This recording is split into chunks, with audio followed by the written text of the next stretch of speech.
Good afternoon, all the participants of this conference. I am indeed very glad to stand before such a competent audience today. At the same time, I would like to say thank you for the invitation to participate, as well as thank you, the organizers of this conference, for this nice welcome and invitation. And I always, when coming to Rundaale, I am fascinated by your gardens at any season. And as you know, gardens are created by the climate and by nature, by those two forces. But you all know, you're specialists in horticulture, but you know that gardens would not become gardens without participation of a human being. So sometimes people have worked a lot, as it is here in Rundaale, with those representative gardens, and sometimes they even somehow mingle with nature by working on fruit trees. There is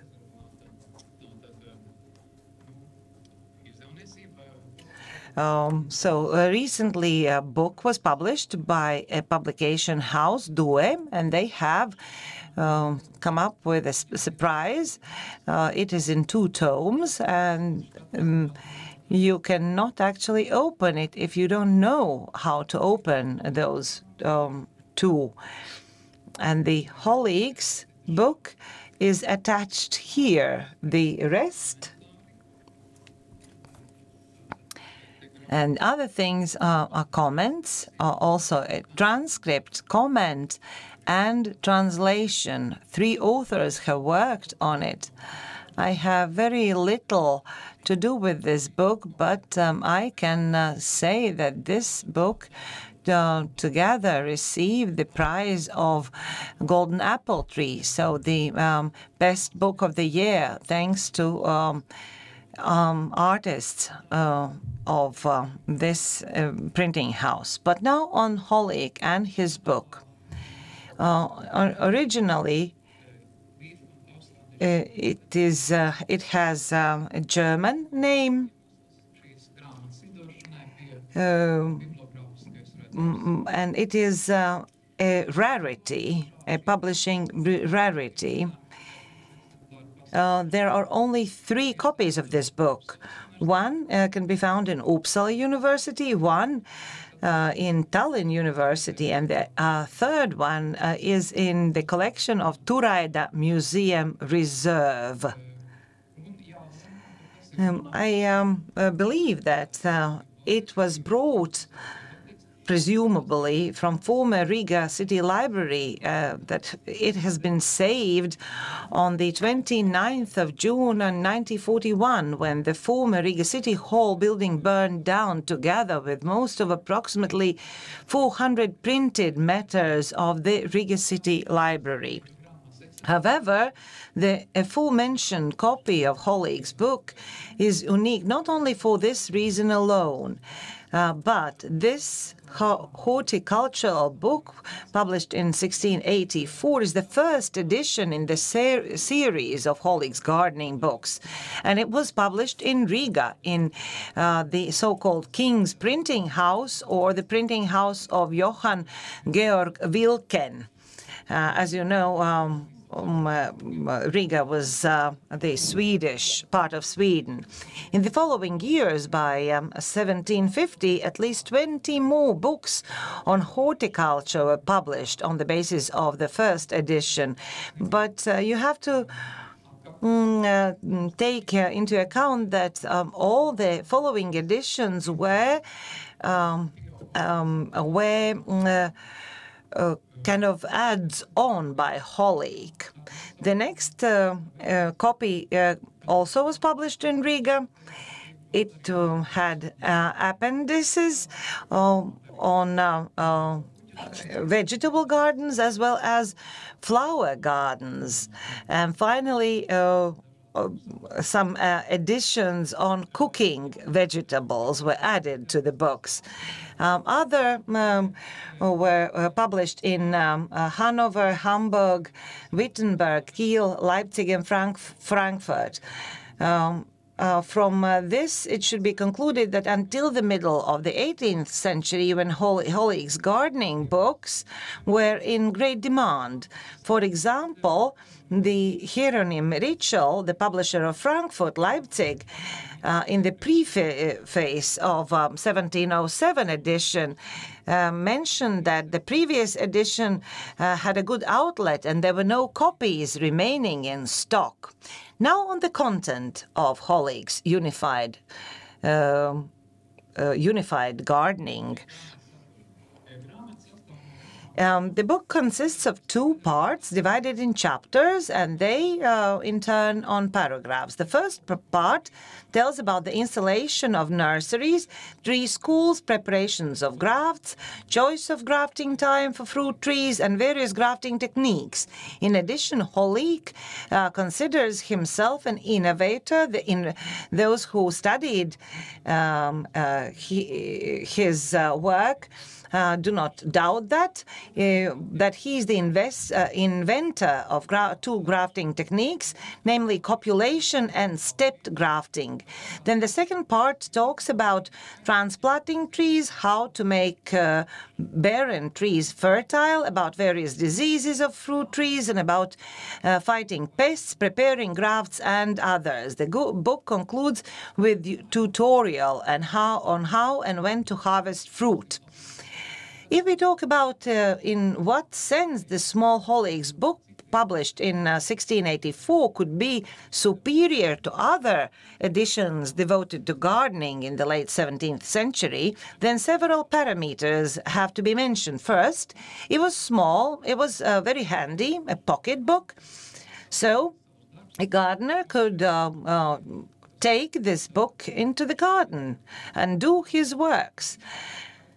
And at the end of the book, there are 4 free pages, apparently, where the gardener could come up with his or her observations or work done. The book's small format, no doubt, made it cheap as well. In addition, the book was written in simple, understandable language, and those properties made it superior to heavy multi-volume foliants that were abundant in those times. It had chapters on history. So these properties, cheap, simple, practical, were the key to success of this book. Secondly, as the author himself mentions, that everything he is describing in this book, he has tested in practice. Moreover, those techniques, as he's writing, he has observed in Kurzeme, and that are used by Latvian farmers or peasants who are illiterate, by the way, and they cannot read his book, but they have learned by doing. And thirdly, as stated on the title page, this can be used also in Vidzeme and Kurzeme. It is adapted to the climate and peculiarities in there. Now, speaking about the 17th century, called as a century of scientific revolution, of Newton and others, but at the same time, there were so many superstitions, also a time of wars, of pests, and that also is depicted in Holik's work, because he refers to astrology, not astronomy, but astrology a lot. At that time, those were almost one and the same, and alchemy as well. For example, he is writing that it's been observed that those grafts broken or grafted in Ox or Capricorn sign are not damaged by larvae and other pests, or the cause of disease or cancer is apparent if grafted under the sign of Scorpio or Cancer. Also, he says that one should slightly crack pits of all pitted trees for a few days and soak in milk and honey, and then the trees will be much tastier. In addition, the grafts should also, before being grafted, should be dipped in honey. As means of making barren trees fertile, Holik recommends mixing mercury with the ground, with which the hole drilled in the tree should be filled.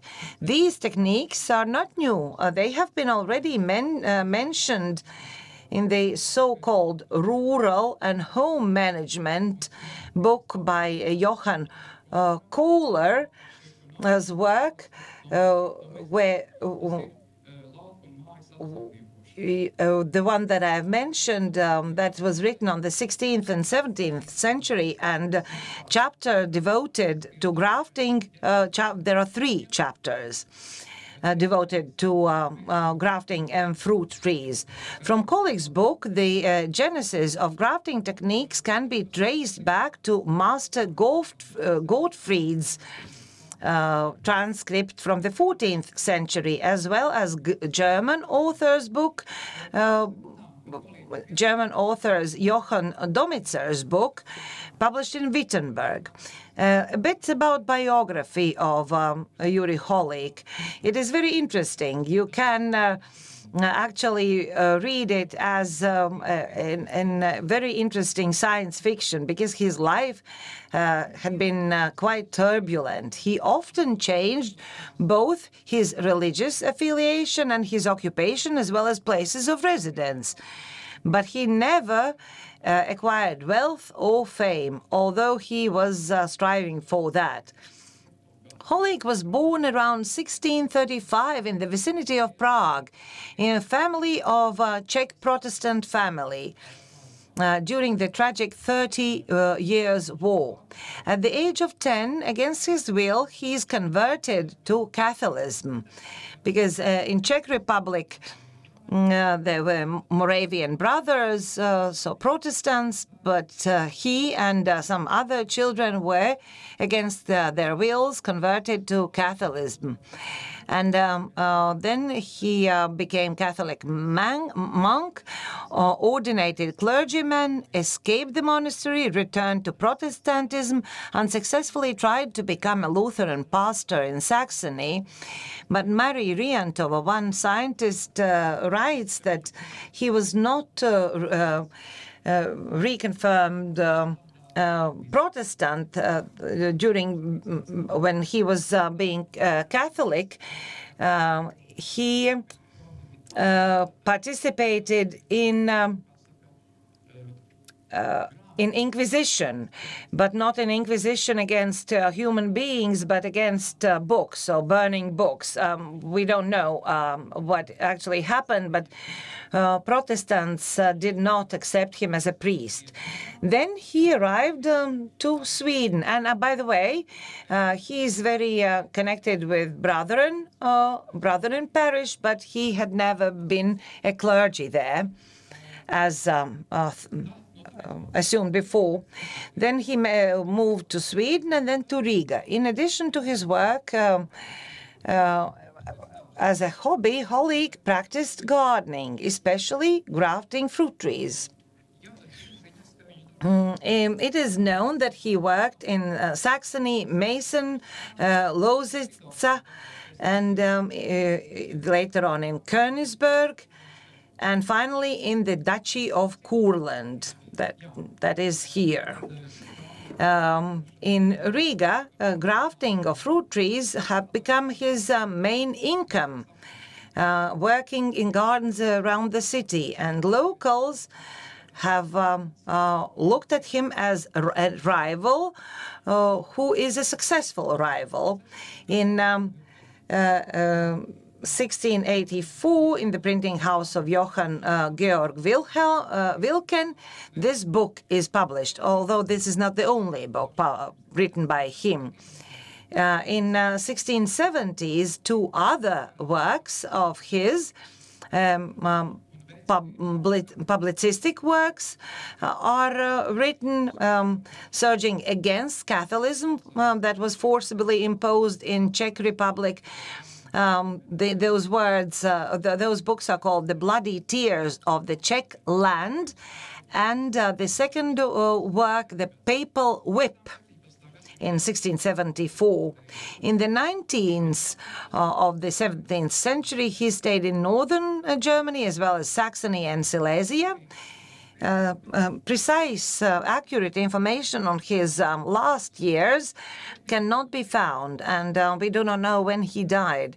Researchers consider that he died in Riga around 1710 and probably caused to plague epidemics, and buried close to Riga, and his gardens went to die. In Czech Republic, his name is very popular and is very honored. Although if you will Google this word, then the Czech hockey player born in 1944 would pop out, because Holik is a widespread last name in Czech Republic. Czech and German historiography about Holik is extremely extensive, although most of it goes to confessional activities. The best-known researchers who have made a major contribution to the study of his biography is Miloš Bohuslav, Wolf, and today Maria Riantova. And if I have some minutes, I have promised you a culture historic content. I can not go in depth on this topic. So where do we see this these crossroads with gardening? So how gardens were looked at during the history, and how they go together with Holik's books. Garden as a cultural historic phenomenon in 5 minutes. Garden as a metaphor. We know the first garden as a metaphor is the Garden of Eden, the Bible's book. Garden as a sinless place, and those who are sinful leave. The garden is abundance. Eden's garden is something made by a God. It is abundance, and a human being, does not have to add anything. This is another aspect more prominating in Japanese culture, in Zen Buddhism, also mentioned by Holik, that beautifully blooming gardens encourage us in spiritual reflections. Even when we walk around Rundale Gardens, we can engage into spiritual reflections. Another aspect, representation gardens as a symbol of representation of absolute power. In the preface of this book, we can find many kings and high and mighty who spend a lot of money to keep up their gardens. Also, in the 17th century, the garden as a place for experimenting. The century of Bacon, Francis Bacon, with his methodology, with his philosophy. And then 18th century, this quotation is rather long, but those who know English can read and understand that this is written by Johann Wolfgang Goethe in his Truth and Poetry about his grandfather, who was a burgomaster in Frankfurt, and he was very keen on grafting. So Goethe remembers his grandfather kind of bent in a special cloak. And Goethe writes that the grandfather actually got recreated in the garden from his political activities, as well as Voltaire. In his work, Candis, or Optimism, he writes a lot about gardens as well. And he writes about war as well, because Candide is a young man who was born in the countryside, who has not seen the world, and he goes through the world, sees all kinds of sufferings, gets captured by pirates, by cannibals. Then he gets imprisoned, and then he gets to Turks and sold as slavery and almost burned on stake. This is his life in about 3 years. But returning back to his garden, they ate apricots and pangloss. The person who talks a lot, Pangloss, says everything that's happening is happening for good. Everything that is happening is happening for good. Even the extermination, even wars, are there for good. And speaking about Azov fortification, when Russians are attacking, everything even there is for the better, because now we can sit in this garden and eat apricots. If there were no war, we would not be able to sit in this garden and eat the apricots. And the reply of Candide is the following. Everything is correct what you are saying, but we have to keep up our gardens, as the work keeps us from 3 great evils: boredom, vice, and poverty. So I would like you all to wish. So let us keep our work. Also, garden as Eden, garden as mediation, garden as representation, as experiment, as activity, and garden as a human soul to be cultivated. Let us not forget to tend, to garden our souls. And now I have the obligation to give the small present to our president, Ina, the president of the Baltic Sea and Baltic Sea Association of Castles and Museums. And I hope that Honorable Director of the Rundala Palace Museum has received this gift. Thank you very much.